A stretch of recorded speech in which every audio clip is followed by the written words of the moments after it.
드리며 주님이 공급해 주시는 아버지 영의 양식을 아버지 기대하며 나아갑니다. 오늘 이한 시간도 아버지 성령으로 기름 부어 주시고 은혜의 말씀들로 채워주셔서 우리의 속사람이 날로 새로워지고 강건해질 수 있도록 이 시간을 주관하여 주시옵소서. 어린 종을 붙잡아 주시고 이 시간 말씀을 전해야 하오니 성령으로 붙드셔서 온전히 하나님의 말씀만을 전할 수 있도록 이 한 시간을 주관하여 주시옵소서. 모든 시종을 주님께 부탁드리오며 살아계신 우리 주 예수님의 이름으로 감사하며 기도하옵나이다. 아멘. 할렐루야. 아멘. 네, 반갑습니다. 네, 한 주간도 주 안에서 평안하셨습니까? 아멘. 네, 좌우 옆 사람하고 우리 반갑게 인사할게요. 샬롬, 주의 사랑으로 사랑합니다. 축복합니다. 시작. 샬롬, 주의 사랑으로 사랑합니다. 축복합니다. 네, 오늘 우리 좋은데 자비님 나오셨네요. 우리 반갑게 한번 또 인사할게요. 나올 때마다 우리 반갑게 인사하겠습니다. 자, 우리 한 번 더 인사할게요. 시작. 샬롬, 주의 사랑으로 사랑합니다. 축복합니다. 주의 사랑으로 사랑합니다. 축복합니다. 아멘. 자, 오늘은 본문 말씀을 통해서 영을 회복시켜 주시는 예수님. 우리의 영을 회복시켜 주시는 예수님이라는 제목으로 말씀을 전하겠습니다. 오늘의 말씀 가운데 성령의 풍성한 은혜가 우리 사랑하는 성도님들 심령 가운데 충만하게 임하시기를 주님의 이름으로 축복합니다. 아멘. 자, 우리가 살아가는 21세기를 살아가고 있는 현대인들 중에 많은 사람들이 과거보다 더 심각한 그런 마음에 낙심된 상태로 살아가고 있다라고 이렇게 말하고 있습니다. 자, 현대인들을 잘 살펴보면 과거 어느 때보다도 더 많은 우울증 약을 이렇게 먹는 것을 보게 돼요. 그리고 더 많은 사람들이 불면증에 시달리고 있다라고 지금 통계가 나와 있습니다. 자, 우울증과 불면증의 원인이 뭐냐? 살펴보면 저는 불안이라고 생각이 듭니다. 우울증과 불면증의 원인은 마음이 평안하지 못하고 마음이 불안하고 초조하기 때문에 나타나는 증상이 아닐까라고 생각이 들어요. 자, 이런 병에 있는 사람들은 눈만 감으면 여러 가지 이상한 생각들이 자꾸만 이제 자신을 괴롭히죠.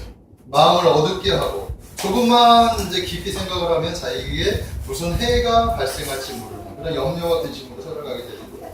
그러다 보니까 부정적인 생각을 가져다주고 심지어는 어떤 사람들은 극단적인 생각까지 하게 만드는 것이 바로 우울증의 한 모습이 아닐까라고 생각을 해봅니다. 자, 이와 같이 많은 사람들이 마음에 많은 절망을 안고 살아가는 지금 시대에 살고 있는데 그 이유가 뭔지 가만히 보니까 이 시대가 우리에게 진정으로 어떤 기쁨이나 그런 소망을 별로 주지 못하기 때문이 아닐까라고 생각을 하게 됩니다. 자, 제가 어릴 적만 해도 21세기가 되면 뭔가 새로운 세상이 열릴 것 같은 그런 기대감이 있었어요. 네? 어렸을 때. 그래서 실제로 인류의 문명이 많이 발달했습니다. 과학기술도 많이 발달해서 세상은 참으로 편리해져 버렸죠. 네? 세상은 정말로 많이 달라져 버렸어요. 자, 이제는 마음만 먹으면 이제 바다 건너 저 외국 나라 아무데나 다닐 수 있는 글로벌한 시대에 우리가 살고 있는 거예요. 그리고 우리가 날마다 가지고 다니는 핸드폰, 이 조그마한 핸드폰 이 하나로 세계를 소통할 수 있는 그런 소통의 장이 열리게 된다는 거예요. 네? 자신의 소리를 언제든지 이 SNS에다 올리기만 하면 세계 사람들이 다 들어와 가지고 자신이 말하는 것을 다 이렇게 듣고 소통을 하는 그런 세계가 지금 열리게 되었다는 것입니다. 너무나 편리해졌죠.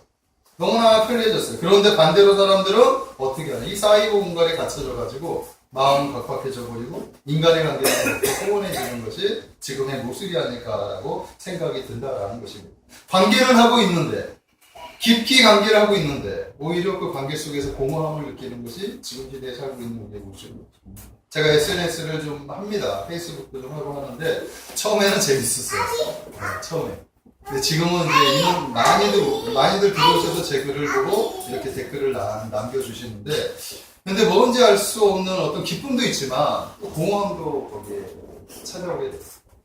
아무래도 사이버 공간이다 보니까 일면식도 없고 하니까 처음에 알아가는 그런 과정을 통해서는 기쁨이 있겠지만 나중에 시간이 지나면 자연스럽게 그 관계실이 그 공허함들, 그 허물들을 보게 되는 거예요. 그런 것들을 느끼게 되는 것을 보게 된다는 것입니다.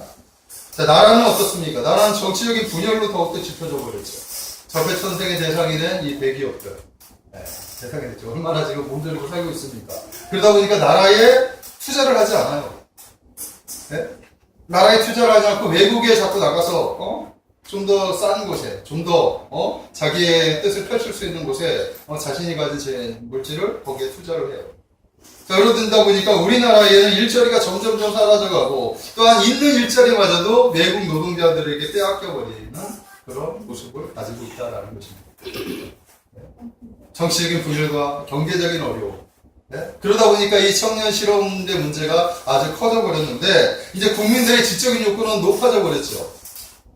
그러다 보니까 웬만한 것에는 만족을 할 수가 없어요. 웬만한 일에는 만족을 할 수 없다 보니까 이렇게 눈높이도 높여졌는데, 그러다 보니까 미래를 열어가는 소망들이 점점 끊어져 버리는 것이 지금의 우리의 모습이 아닐까 제가 생각해 보았습니다. 자, 그러다 보니까 사람들의 심령 속에는 점점 더 삭막해져 버려요. 현대인들은 이 삭막한 심령을 소생시켜줄 무언가를 찾고 있는 것이 아닐까라고 생각을 하게 됩니다. 자, 아시는 분은 아시겠지만, 자, 몇 년 전에 미국의 출판계에 센세이션을 일으켰던 한 책이 있어요. 그 책이 뭐냐면 치킨 수프라고 하는 책이에요. 치킨 수프 시리즈. 자, 한국어로는 어떻게 번역되느냐? 마음을 열어주는 101가지 이야기라는 제목으로 이렇게 번역이 된 책이에요. 이 책은 제 켄필드와 마크 비커 한센이라고 하는 분이 이제 쓴 책인데, 이 책이 작업같이 미국 뉴욕타임즈의 작업같이 190주 연속으로 베스트셀러를 기록하는 그런 경이로운 그런 대기록을 이렇게 만들어버렸어요. 그리고 세계의 41개의 언어로 번역해서 1억만 부 이상 팔린 책이 바로 이 책이라고 합니다. 네? 놀라운 책이죠, 놀라운 책이에요. 자, 원래 이 치킨 수프라는 것이 무슨 뜻이냐 하면, 자, 미국의 사람들 보면 병든 분들 있어요. 이제 병들어서 감기나 또 여러 가지 병으로 인해서 심신이 약해지면, 그럼 할머니나 어머니가 이 치킨, 그러니까 닭죽을 만드는 거예요, 닭죽. 닭죽을 가지고 몸보신하라고. 그러니까 아픈 분들을 위해서 닭죽으로 보양식으로 이렇게 주는 게 치킨 스프라고 합니다. 우리나라도 마찬가지예요. 우리나라도 자녀들이 아프면 부모님이, 그죠? 할머니나 어머님께서 우리들의 몸에 좋은 그런 것들을 이렇게 먹이는 거. 이런 거 비슷한 거예요, 비슷한. 근데 미국 사람들은 치킨 수프로 이렇게 보양식으로 이렇게 미국에서 몸보신을 시켰다고 해가지고 치킨 수프라는 것이 유명하다라는 거예요.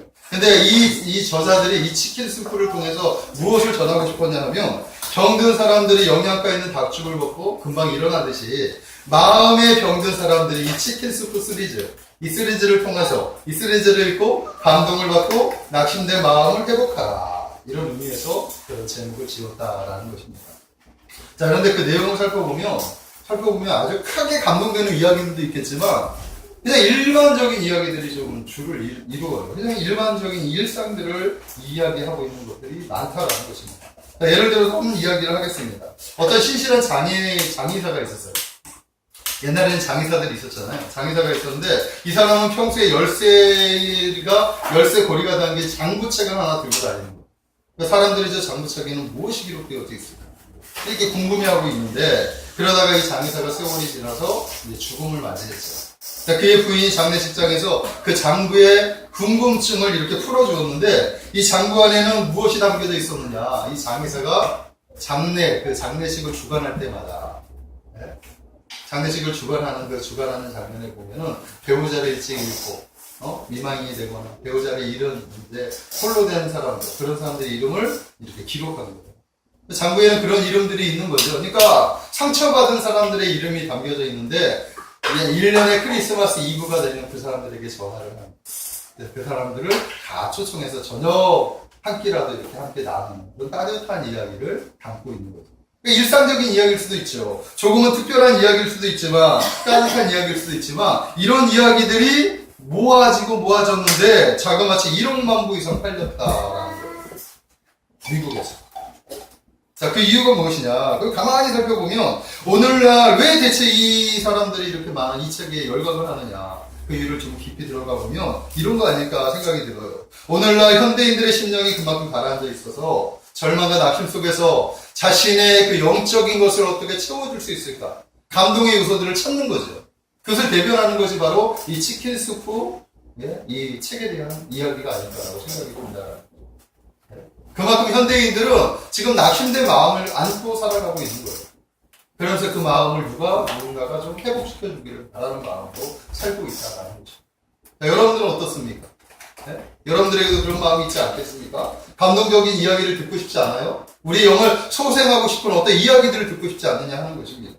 자, 그런데 문제가 있어요. 문제는 뭐냐면 현대인들이 그토록 힘들어하고 괴로워하는 심령의 낙심과 이 좌절은 믿지 않는 사람들뿐만 아니라 이 믿는 사람들에게도 찾아온다는 거죠. 우리 믿는 사람들에게도 이 영적인 이런 낙심들이 찾아온다는 거예요. 믿는 사람들에게 찾아오는 이 영적인 낙심과 우울증, 이것을 가리켜서 영적 침체다라고 우리 성경은 가르치고 있습니다. 자, 우리 또한 주님을 잘 믿으면서도 영적 침체에 빠질 수 있다는 사실을 바로 우리가 알아야 되는 것입니다. 네. 바로 이런 사람들에게 필요한 말씀이 오늘 본문의 말씀입니다. 우리 한번 오늘 본문 말씀을 한번 합독해서 읽겠습니다. 시작. 다 같이 한 목소리 읽겠습니다. 시작. 내 영혼을 소생시키시고 자기 이름을 위하여 의의 길로 인도하시는도다. 아멘. 내 영혼을 소생시키시고 자기 이름을 위하여 의의 길로 인도하시는. 자, 우리 주님은 어떤 분이시냐? 우리의 영을 소생시키시는 분이십니다. 믿으십니까? 우리 주님은 우리의 영을 소생시켜 주시고 우리가 영적으로 침체되어 있는 우리 성도들을 찾아오셔서 영을 회복시켜 주시는 분이 우리 주님이신 거예요. 목자 대신 우리 주님이 우리의 영을 날로 새롭게 하시는 분이시다라는 거죠.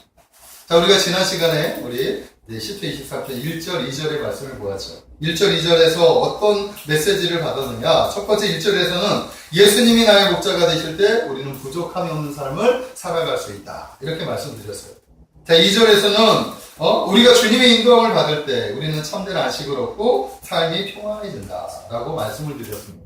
기억나시죠? 네. 자, 오늘 세 번째 메시지는 뭐냐? 우리의 목자 되신 예수님은 우리의 영을 새롭게 회복시켜 주시는 분이시다. 아멘. 이게 우리 예수님이시죠. 우리가 믿는 목자, 우리를 인도하시는 목자. 아멘. 그분 우리를 부족함이 없고 또 참된 평안을 주시지만 또 우리의 영까지도 새롭게 하시는 분이 우리 주님이라는 사실을 믿으십시오. 자, 그런 의미에서 오늘은 영적 침체에 빠져있는 우리 성도들에게 오늘의 말씀을 가지고 몇 가지 은혜의 말씀을 나누면서 주님의 말씀을 한번 전해보려고 합니다. 자, 첫 번째 나누고 싶은 것은 이거예요. 죄는 심각한 영적 침체를 가져온다라는 거죠. 죄는 심각한 영적 침체를 가져온다. 영적 침체의 원인은 다양할 수 있어요. 죄가 아닐 수도 있어요.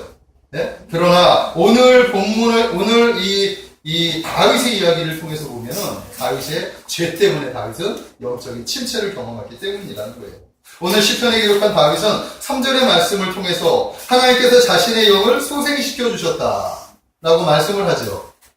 결국은 소생시켜주기 전에는 자신의 영이 지금 다운되어져 있었다. 영적인 깊은 침체에 놓여져 있었다. 침체를 경험했다라는 것을 말하고 있는 거예요. 다윗도 하나님 앞에 합한 자, 하나님과 늘 동행했던 그 다윗도 영적인 절망 가운데 빠진 적이 있었다라고 성경은 기록합니다. 과연 언제 그렇게 되었나? 다시 다윗의 일대기를 통해서 아마도 다윗의 영적인 침체는 다윗이 밧세바 사건을 이렇게 있고 난 후에 일어나지 않았을까라고 생각을 할 수 있습니다. 다윗이 통일왕국 국가의 왕이 되었어요. 그리고 나서 하나님께서 다윗과 함께 하셨더니 다윗이 가는 곳곳마다 승전보가 오는 거예요. 그래서 나라가 처침 평정되어지고 국정이 안정되어지고 그런 즈음 해가지고 이제 다윗이 이제 나라가 좀 평안해지니까 이제 한가롭게 왕궁 이렇게 지붕에 이렇게 산책하게 됩니다. 근데 우연히 산책하는 중에 지붕에서 이렇게 보니까 저 밑에 한 여인이 목욕을 하고 있는 모습을 보고 다행도 사내였으니까 그 모습을 보더니 갑자기 우는 게 발생했습니다. 그러더니 신하를 불러서 데리고 가더니 그날 밤 하지 말아야 할 짓을 하고 말았습니다. 자, 그런데 이 일이 잘못되려고 하니까 이 여인에게 아이가 생겨버렸어요. 그러니까 다윗이 깜짝 놀랐습니다. 그래서 이 일을 어떻게 숨길까 고민하다가 가만히 보니까 그 여인의 아내가 누군가 이렇게 찾아봤더니 이 남편이 누구냐면 다윗의 충직한 부하 바로 우리아였어요. 지금 우리아가 어디 있는지 찾아보니까 지금 우리아는 지금 요압이 이끄는 군대의 군인이 돼서 지금 아랍의 군대와 지금 전쟁을 치르고 있는 거예요. 그러니까 지금 전쟁 중에 있어요, 남편은. 네? 그런데 다윗이 자신의 죄를 숨기기 위해서 그 우리아를 소환시켰어요. 그리고 나서 그팀이 대접하더니 집에서 하루 쉬고 그리고 다시 가라고 이렇게 얘기하는 겁니다. 그러니까 자신의 꿍꿍이가 있었던 거죠. 그런데 이 우리아가 얼마나 충직하냐 하면 다윗이 그렇게 선하게 베푸는데 우리아는 뭐라고 얘기하느냐. 자기의 전우들이 지금 전쟁에서 생사의 기로에 놓여서 전쟁에서 지금 치열하게 전투하고 있는데 내가 한가롭게 집에서 아내하고 같이 잠을 잘 수 있습니까? 그러면서 잠을 자지 않아. 그리고 다시 복귀를 하게 됩니다. 그랬더니 다윗이 어떤 방법을 쓰느냐. 요압 장군에게 밀서를 보내고 우리아를 최첨방으로 보내고 한마디로 해서 총알바지라고. 지금은 총알바지라고 하지만 그때는 뭐 화살바지나 뭐 이렇게 표현할 수 있겠죠. 한마디로 전쟁에 가서 죽이라는 얘기예요. 요압이 그 사실을 그걸 딱 밀서를 받자마자 알고 최전방으로 가서 우리아를 죽이게 됩니다. 네. 다윗은 자기 욕망을 치기는 것 그리고 자기의 죄를 숨기기 위해서 간음죄와 이 살인죄를 저질러버리고 말았다라는 것입니다. 이것이 성군 다윗이 역사를 통해서 드러난 다윗의 범죄예요. 일반적인 사람들도 이런 죄를 지으면 정말 어떻게 되겠습니까? 근데 하나님의 사람이라는 사람이 정말로 놀라운 일이 지금 성경에 기록되어져 있다라는 것입니다. 사람은 누구나 이런 악한 면이 있다는 사실을 우리가 알아야 됩니다.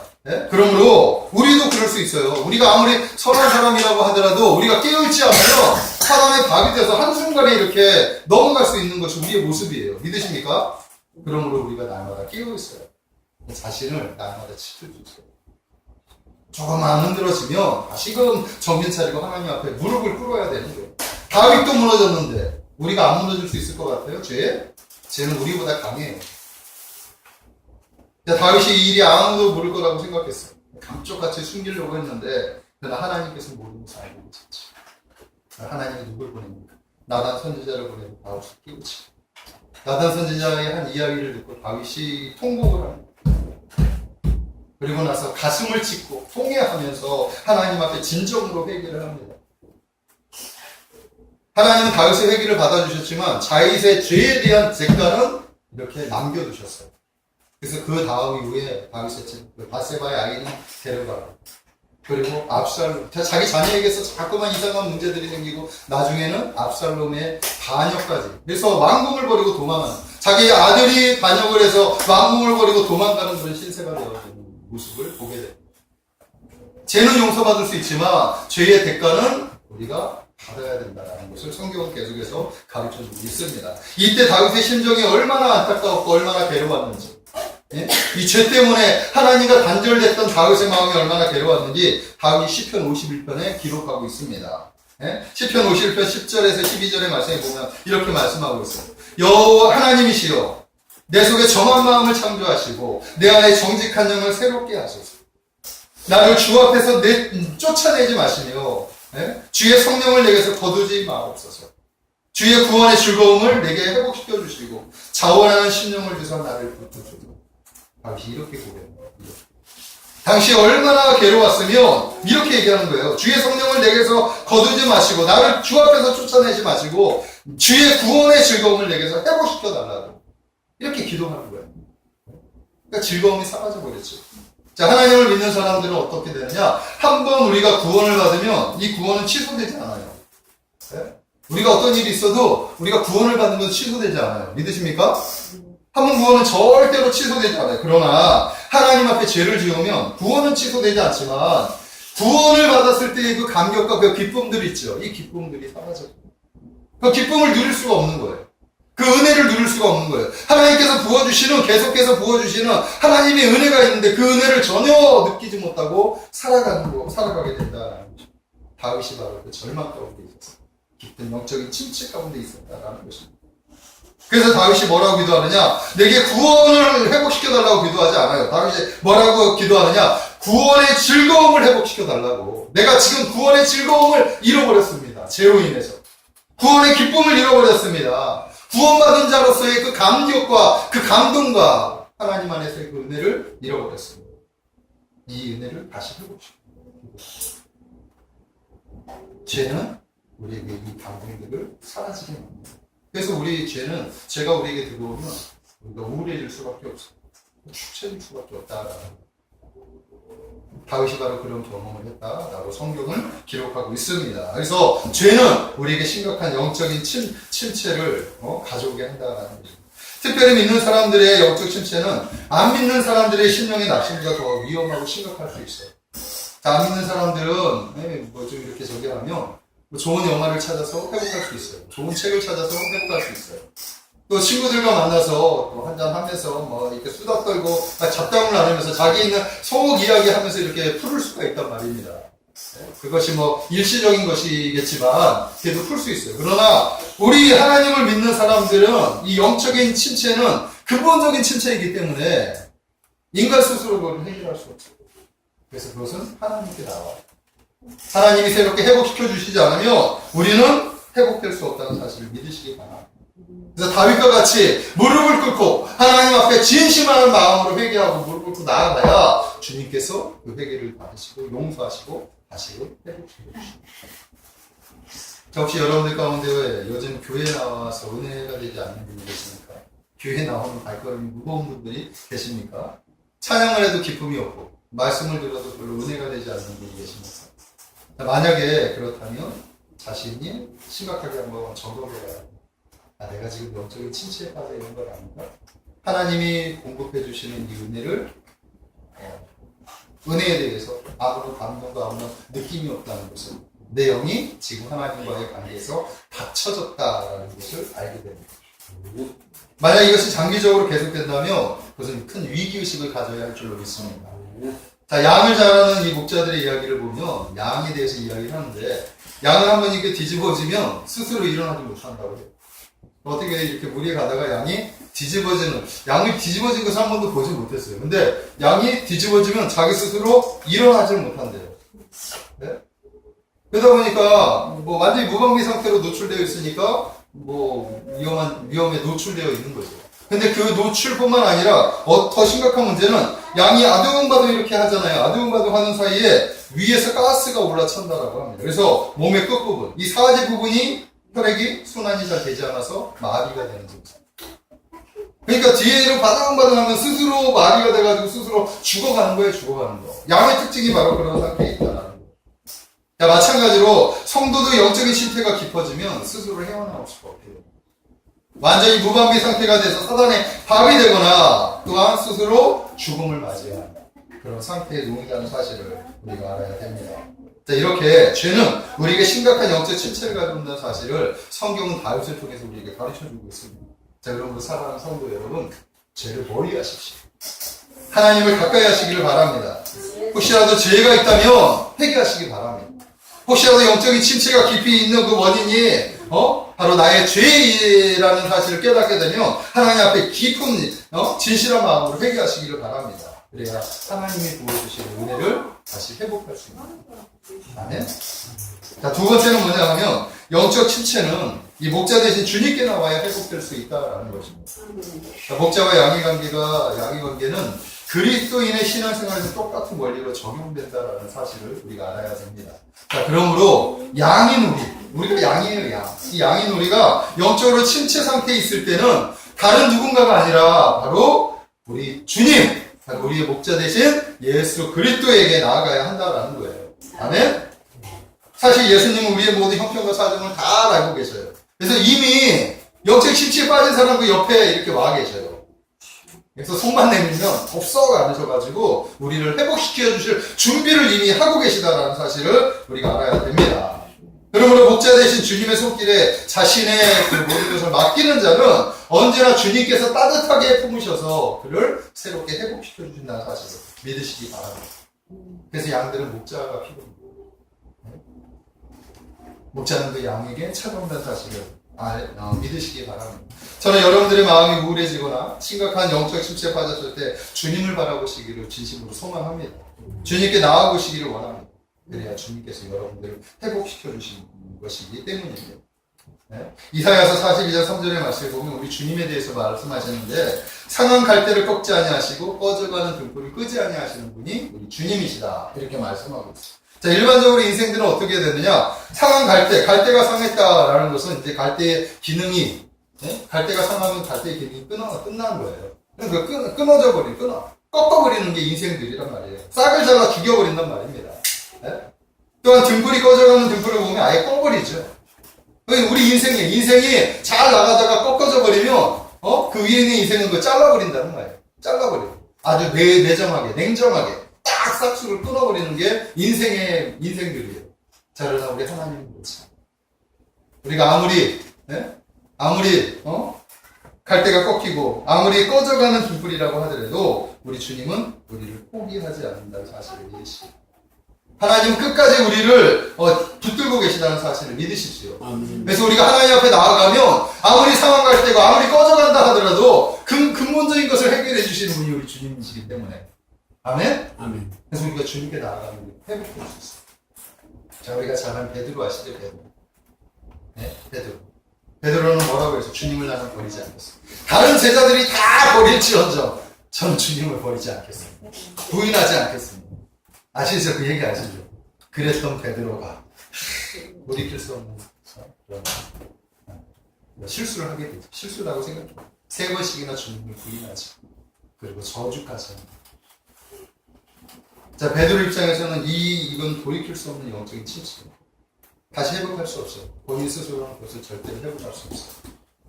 아무리 회개한다 하더라도 자기는 배신자의 낙인이 찍혀져 있는 거예요. 그 절망 가운데 부활의 주님의 소식을 들었음에도 불구하고 자기는 완전히 다 낙심을 하고 어디로 갑니까? 갈릴리 바닷가, 기레라 바닷가, 고기도 잡히지 않죠. 자, 그런 가운데 주님이 찾아오시고 그렇게 완전히 영이 침체되어 있는 베드로를 회복하실 수 있는 분은 오직 주님밖에 없으시기 때문에 그 주님이 찾아오시고 주님은 디베라 바닷가에서 삶의 의욕을 완전히 상실한 베드로에게 찾아오셔서 그를 만나주십니다. 그리고 말씀하세요. 요한의 아들 시몬아, 네가 이 사람들보다 나를 더 사랑하니. 주님, 그러합니다. 제가 주님을 사랑하는 줄 주님이 아십니다.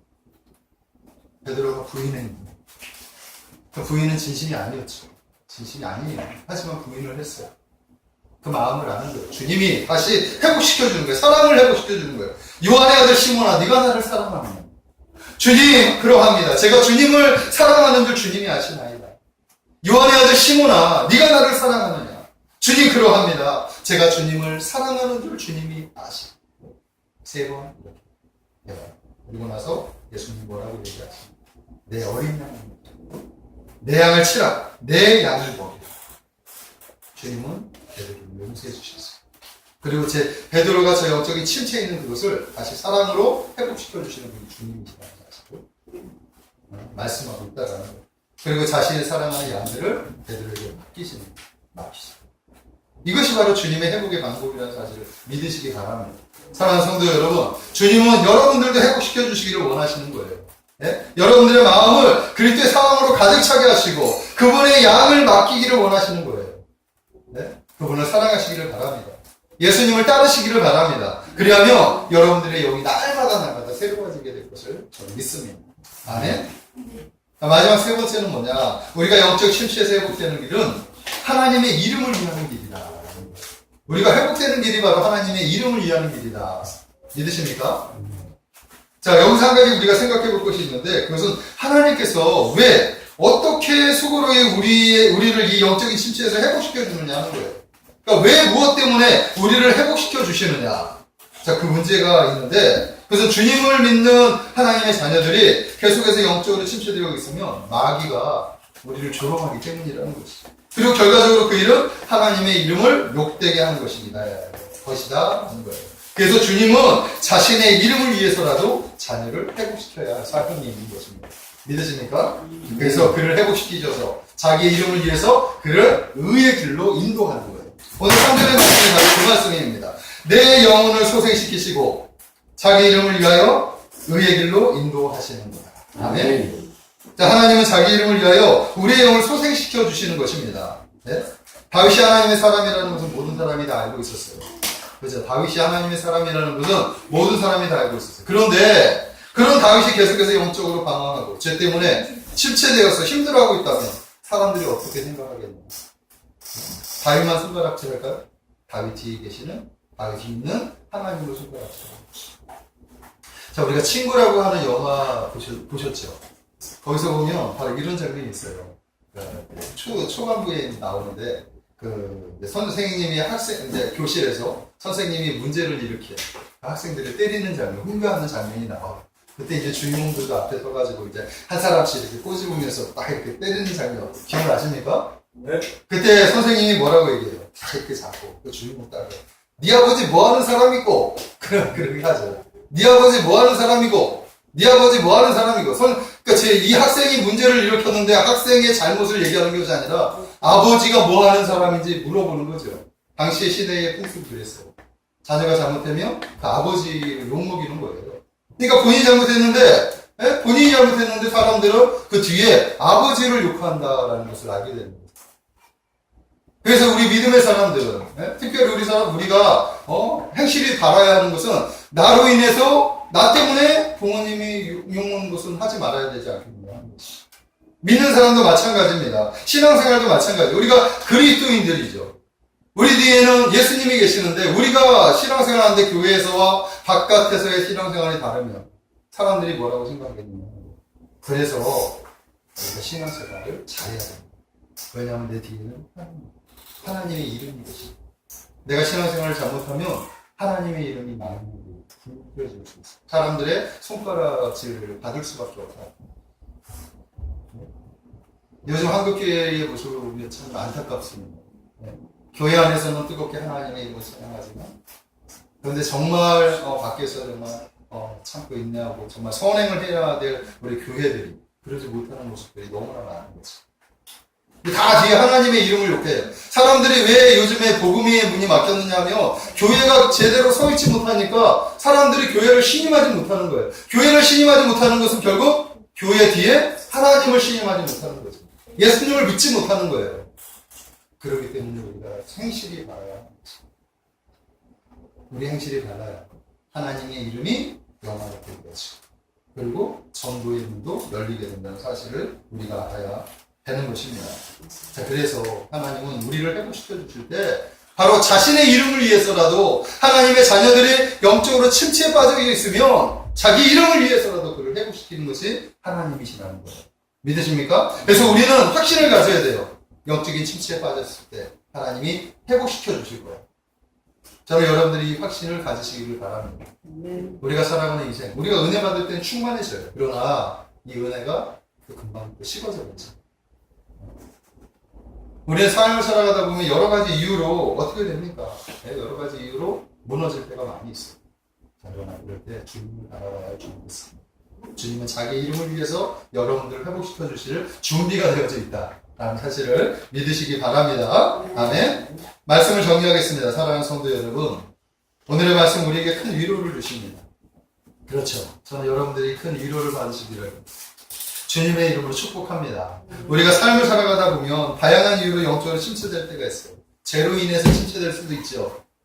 자, 그러나 삶의 무게 때문에 침체될 수도 있어요. 우리가 영적으로 약해지니까 넘어질 수 있단 말이에요. 관계 때문에 무너질 수 있어요. 아무리 믿음이 좋은 사람들도 이 다른 관계심이 잘 엮이지 않으면 순간적으로 이렇게 무너질 수 있어요. 물질 때문에 무너질 수 있고, 그러니까 사랑하는 자녀들 때문에 무너질 수 있어요. 이런저런 이유로 무너질 수 있단 말입니다. 우리가 다운될 수 있어요. 자, 그러나 그것이 깊어지면 위험하다는 것을 우리가 알아야 됩니다. 그때는 자신이 자신을 지킬 수 없고 그래서 사단의 밥이 될 수 있다는 사실을 성경 우리에게 가르쳐주고 있어요. 자, 그럴 때 우리가 어떻게 해야 되느냐? 주님을 찾아야 한다는 것입니다. 주님께 나아가야 한다는 것입니다. 자신의 죄를 회개하고 다시금 주님으로부터 영을 회복해야 한다는 것입니다. 주님은 이미 여러분들 옆에 오셔서 준비하고 계세요. 우리가 눈을 들어 주님만 바라보면 주님은 이미 여러분들을 회복시켜 주실 준비가 되어 있습니다. 아멘. 믿으십니까? 아멘. 또 하나가 있죠. 우리는 주님의 자녀예요. 그래서 우리 행실은 주님의 이름에 영향을 준다는 거예요. 그래서 우리가 잘못된 행실을 하면 주님의 이름이 조롱을 받기도 하고 우리가 선한 행실을 하면 주님의 이름이 영광을 받게 된다는 것입니다. 자, 그리고 주님은 주님의 이름을 위해서라도 우리를 회복시켜 주실 사명이 있는 거예요. 네? 그럼 우리 영적인 침체에 빠져 있다면 주님께 나아가시기를 주님의 이름으로 축복합니다. 예. 오늘 주님께서 여러분의 영을 새롭게 하시기를 원하십니다. 아멘. 주님께 자신의 영을 맡기셨습니다. 하나님께서 여러분의 영을 새롭게 해주실 것을 저는 믿습니다. 아멘. 여러분들 가운데 주의 영이 임하셔서 여러분들의 심령이 새로워지기를 주님의 이름으로 축복합니다. 아멘. 기도하겠습니다. 사랑의 하나님, 감사합니다. 날마다 우리의 영을 소생시켜 주시고 또 자기 이름을 위하여 의의 길로 인도하시는 주님을 찬송합니다. 우리는 아버지 여러 가지 인생의 문제들 때문에 또한 낭망하고 좌절할 때도 있고 또한 아버지 하나님 연약한 아버지 하나님 믿음 때문에 우리가 실수를 함으로 죄를 범하여 또한 낭망할 때도 있습니다. 하지만 그럴 때 아버지 하나님 우리가 주를 바라보게 하여 주시고 주님 앞에서 새로운 희망을 얻을 수 있도록 하나님 인도하여 주시옵소서. 우리가 주를 볼 때 주님은 우리에게 새로운 영으로 회복시켜 주실 것을 믿습니다. 오늘 이 시간 우리의 심령 가운데 아버지 하나님 영을 회복시켜 주셔서 날마다 주님을 찬송하는 우리의 인생이 되게 하여 주시옵소서. 예수님 이름으로 감사하며 기도하옵나이다. 아멘. 우리 주보드에 나와 있는 찬양 우리 한번 할게요. 요한의 아들 시모나. 우리 아까 베드로 이야기 했는데 찬양을 하겠습니다.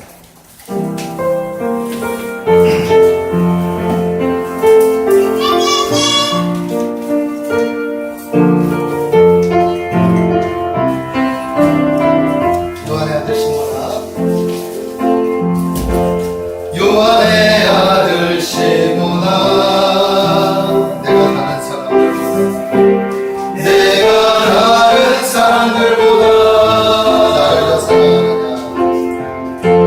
나를 더 사랑하느냐, 나를 더 사랑하느냐 하고 주님이 물으셨네. 영원 너 요한의 아들 시모나, 요한의 아들 시모나. 내가 다른 사람들보다 내가 다른 사람들보다 나를 더 사랑하느냐, 나를 더 사랑하느냐 하고 주님이 물으셨네. 그때 나는 주께 대답했네. 내가 주를 사랑하는지 주님께서 아십니다. 주님께서 내 마음 아시니. 요한의 아들, 요한의 아들 시모나. 내가 다른 사람들보다 나를 더 사랑하느냐 하고 주님이 물으셨네. 내게 오는 많은 양떼, 내게 맡겨둘 테니 사랑하는 내 친구여, 많은 양떼를 부탁한다.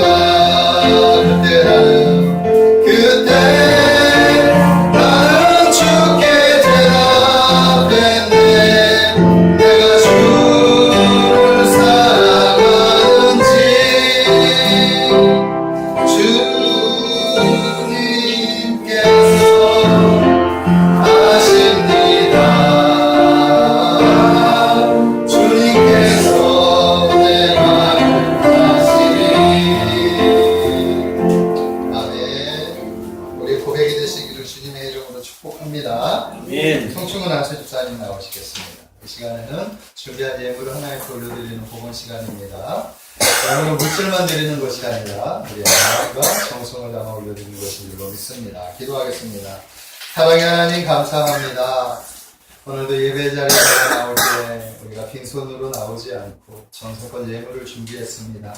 이 시간 마음과 정성을 담아 주님 앞에 예물을 올려드리오니 우리 예물을 기쁘게 흡양하여 주시옵소서. 예수님 이름으로 감사하며 기도하옵나이다. 아멘. 찬송가 50장 1절 3절 부르시면서 준비하신 예물을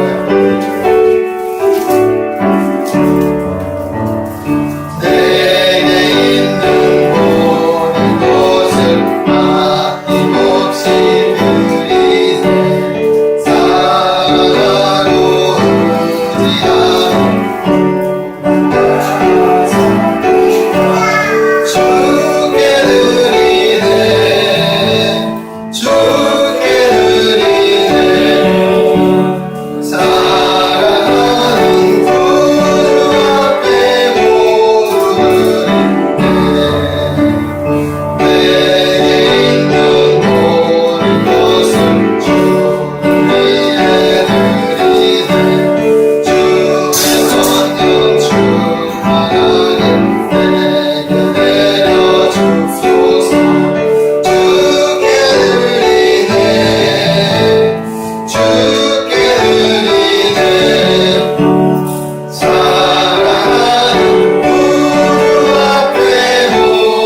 주님께 영광을 올려드립니다.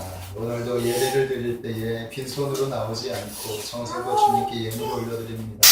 오늘 우리가 마음과 정성을 담아 올려드리는 모든 예물을 하나님 기쁘게 흡양하여 주시옵소서. 특별히 드린 손길들을 복되게 하여 주시고 하나님의 신령한 복과 이 땅의 기름진 복으로 가득 채워주시며 날마다 주님이 주시는 아버지 하나님 새로운 아버지 희망과 소망을 붙들고 날마다 아버지 영이 새로워지는 우리의 모습이 되게 하여 주시옵소서. 그래서 주님의 비전을 품고 살아갈 때에 삶 속에서도 풍요로운 아버지 결실을 맺고 선한 사업의 무한자가 되도록 하나님 인도하여 주시옵소서. 또한 이 예물이 쓰여지는 곳에는 하나님의 영광이 드러나게 하여 주시고 하나님의 나라가 확장되어지는데 아름답게 사용하여 주시옵시며 우리 참 행복한 교회가 믿음과 진리의 톡이 든든히 세워질 수 있도록 하나님 인도하여 주시옵소서. 모든 애 감사하고 예수님의 이름으로 감사하며 기도하옵나이다. 아멘. 우리 교회 앞에 소식을 전하겠습니다. 우리 교회에 오셔서 예배드린 모든 분들을 환영하고 주의 이름을 축복합니다. 아멘. 예배의 성공은 인생의 성공입니다. 예배 10분 전에 오셔서 찬양과 기도로 준비해 주시기를 부탁을 드립니다. 우리가 2부 시간에는 성경 통독인 시간이 있는데 이 성경 함께 읽는 시간이 참으로 은혜가 됩니다. 지금 욥기를 읽고 있는데 욥기는 고난을 맞은 자세를 배울 수가 있어요. 가급적이면 2부 시간까지 함께 동참하셔서 성경 통독의 은혜를 누리시기를 부탁을 드립니다. 또한 주보기에 나오면 군지 암송 말씀이 있는데 암송을 좀 하십시오. 하나님의 말씀이 한 구절 한 구절 암송이 되면 여러분들에게 큰 능력이 될 줄로 믿습니다. 아멘. 또한 특별히 기도 제목이 있는데 특별 중보기도란이 있죠. 중보기도란을 보면 우리 원로 목사님, 큰 사모님, 또 최강의 성도님, 우리 배성미 집사님, 또한 고경민 형제, 송재섭 청년 위해서 기도해 주시기를 부탁을 드립니다. 특별히 배성미 집사와 우리 송재섭 청년이 지금 병상이 이렇게 얼마 전에 통화를 했는데 병원에서 이렇게 또 나가라고 하는 것 같아요. 갈 데를 찾아야 되는데 어디로 가야 할지 지금 참 난감하다고 기도 좀 부탁을 했습니다. 여러분들 좀 기도 좀 해주셔서 힘든 청년이 잘 치료받을 수 있는 환경과 조건, 일반 전동이나 요양병원으로 하나님 옮겨달라고 기도 좀 부탁을 드립니다. 남은 강도는 주부를 청지해 주시고요. 우리 다 같이 자리에서 일어나 주시기 바랍니다.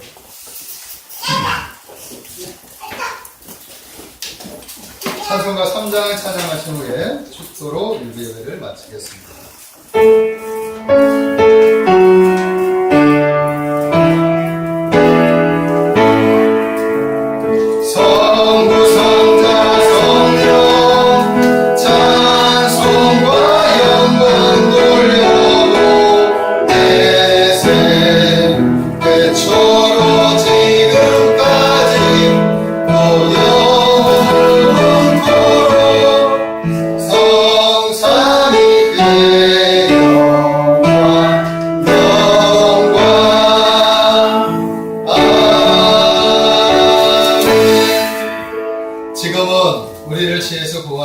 예수 그리스도의 무한하신 은혜와 아버지 하나님의 극진하신 사랑과 성령님의 감화감도 위로 교통하심의 역사가 하나님을 사랑하며 하나님의 뜻을 따라 살아가는 우리 거룩한 성도님들 머리머리 위에 우리 성도님들의 가정과 직장과 또한 자녀들 위에 이 나라 이 민족과 우리 참 행복한 교회 위에 지금으로부터 영원토록 함께 있을지어다. 아멘. Oh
할렐루야.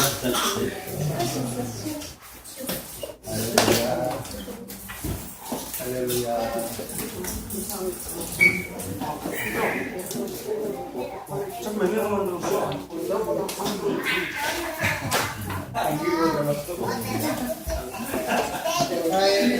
아, 하일이 때려주라고? 맴매로?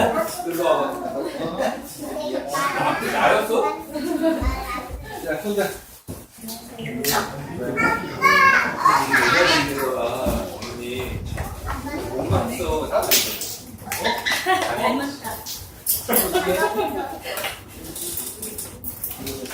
하나님, 할렐루야. 안 잡아서 그래.